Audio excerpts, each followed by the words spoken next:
The boarding process for Flight 412 to Denver was its usual controlled chaos. Passengers shuffled down the narrow aisle, a river of rolling suitcases and anxious glances at overhead bin space.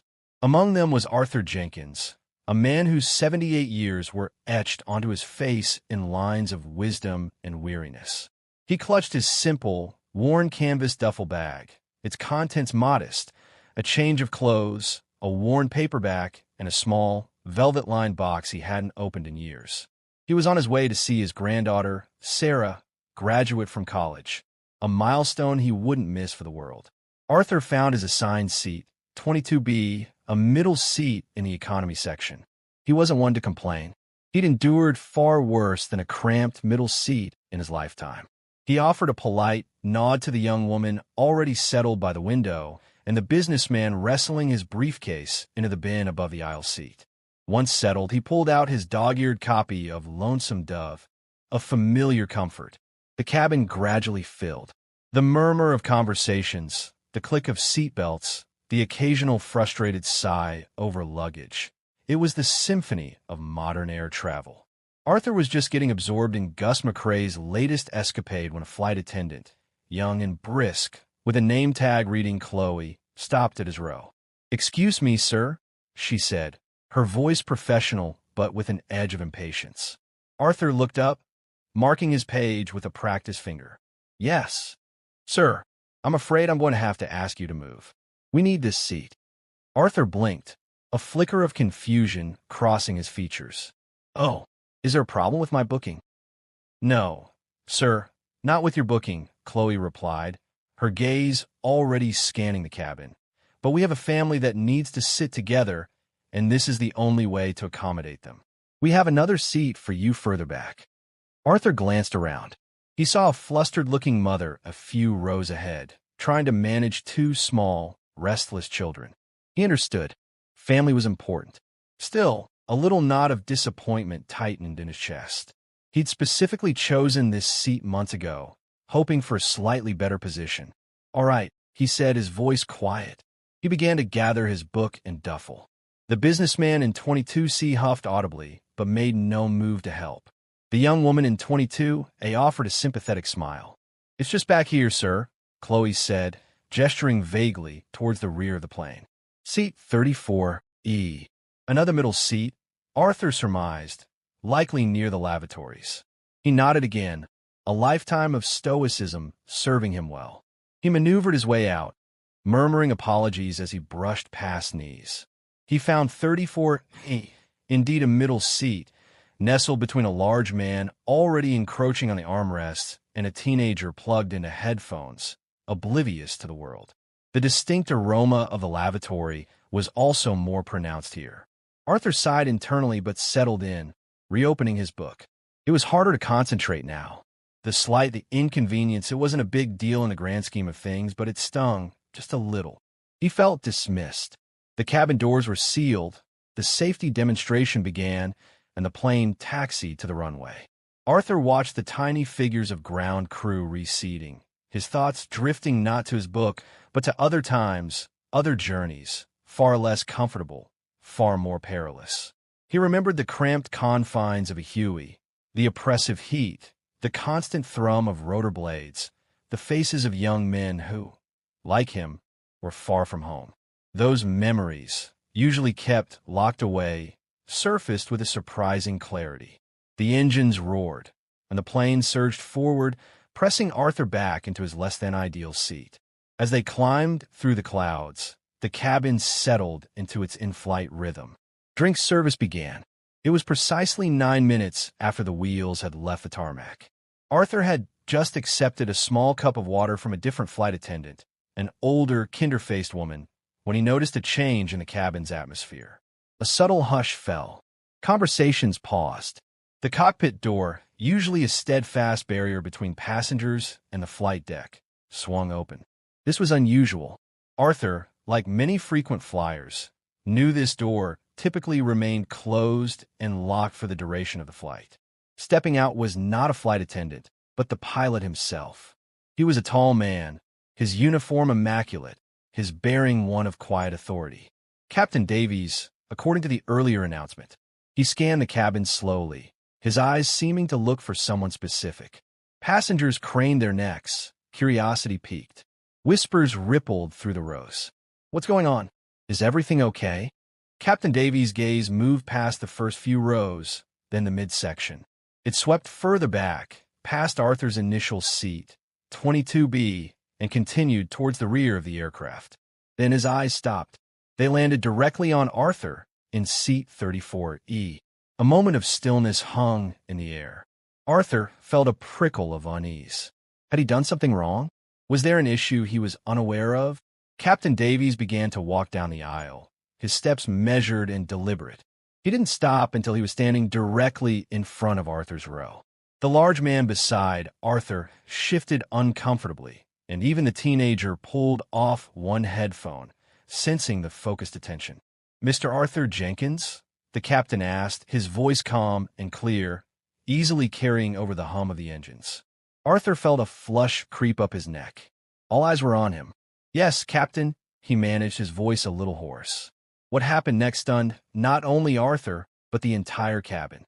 Captain Davies drew himself up to his full height. He raised his right hand in a crisp, formal salute. "Mr. Jenkins," he said, his voice resonating with deep respect. "On behalf of this airline and a grateful nation, I want to thank you for your service to our country." Arthur was speechless. His mind reeled. How? The captain held the salute for a moment longer before lowering his hand. A warm smile replaced his formal expression. "We became aware, sir," Captain Davies continued, through a note on the passenger manifest regarding decorated veterans, that we have a Congressional Medal of Honor recipient on board today. It's not every day we have the privilege of flying a true American hero. A collective gasp went through the cabin. The passengers who had been whispering curiously now stared at Arthur with open admiration and awe. The young woman from 22A had her hand over her mouth. The businessman from 22C looked mortified. Arthur felt his face burn, a mixture of embarrassment and a profound, unexpected warmth spreading through him. The velvet box in his duffel suddenly felt very heavy. He hadn't spoken of the medal, not in decades. It was a reminder of a time of intense bravery, yes, but also of immense loss. The captain then turned slightly, his gaze finding Chloe, the flight attendant who had moved Arthur. She was standing near the galley, her face pale. "And it seems, Mr. Jenkins," Captain Davies said, his tone carefully neutral but with an unmistakable undercurrent, "that we inadvertently caused you some inconvenience during boarding. I understand you were moved from your original seat." Chloe looked like she wanted the floor to swallow her. Arthur, recovering his composure, managed a small, self-deprecating smile. "It's quite all right, Captain. Just a misunderstanding." "No, sir, it's not all right," Captain Davies insisted gently. "We have a policy to offer our best available courtesies to distinguished veterans, especially those who have sacrificed so much." My first officer noticed the designation on the manifest shortly before pushback and alerted me. "We were arranging an upgrade for you, but it appears there was a communication breakdown with the cabin crew during the hectic boarding process." He paused, then continued, "Mr. Jenkins, seat 1A in first class is open. It would be our honor if you would accept it for the remainder of your journey to Denver."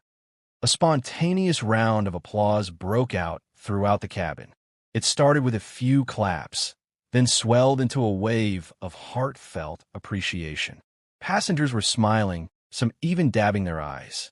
The large man beside Arthur, who had earlier seemed annoyed by his presence, now beamed and patted Arthur's shoulder respectfully. "Well, I'll be," he muttered. "A real hero." Arthur felt a lump form in his throat. This was more attention than he'd received for his service in 50 years. "Captain," he said, his voice thick with emotion, That's very kind. Thank you." "The honor is all ours, Mr. Jenkins," Captain Davies replied. He then gestured to the older, kind-faced flight attendant. "Ma'am, could you please assist Mr. Jenkins with his bag and escort him to first class?" "With the greatest pleasure, Captain," she said, her eyes shining. As Arthur carefully made his way out of 34E, passengers reached out to shake his hand, to touch his arm, to murmur their thanks. Thank you for your service, sir. God bless you. You're a hero. Each word was a balm to old, unspoken wounds. Chloe, the young flight attendant, approached him as he reached the front galley, her face etched with remorse. Mr. Jenkins, she began, her voice trembling slightly, I am so sorry. I had no idea. I was just trying to manage a difficult situation with the family, and I didn't check. I should have handled it differently. Please forgive me. Arthur looked at her, seeing not a dismissive official, but a young woman clearly distressed by her oversight. He offered a gentle smile. It's forgotten, young lady. We all have our jobs to do. No harm done. He knew what it was like to be young and under pressure. Chloe looked immensely relieved, tears welling in her eyes. Thank you, sir. Thank you. The older flight attendant led Arthur to seat 1A, a spacious seat with ample legroom and a view unobstructed by wings. She stowed his duffel bag carefully. Can I get you anything, Mr. Jenkins? Champagne? A warm towel? Just some water would be fine. Thank you, Arthur said, sinking into the plush comfort. As the flight continued, Captain Davies came by once more, this time without the formality, and chatted with Arthur for a few minutes, sharing that his own father had served in Korea.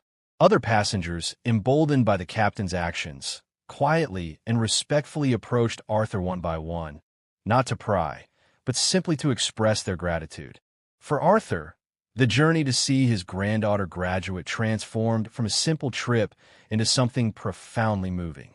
The discomfort of being asked to move, the momentary sting of feeling insignificant, had been completely overshadowed by an unexpected, overwhelming wave of recognition and respect. It wasn't about the first-class seat, though it was certainly comfortable. It was about the salute.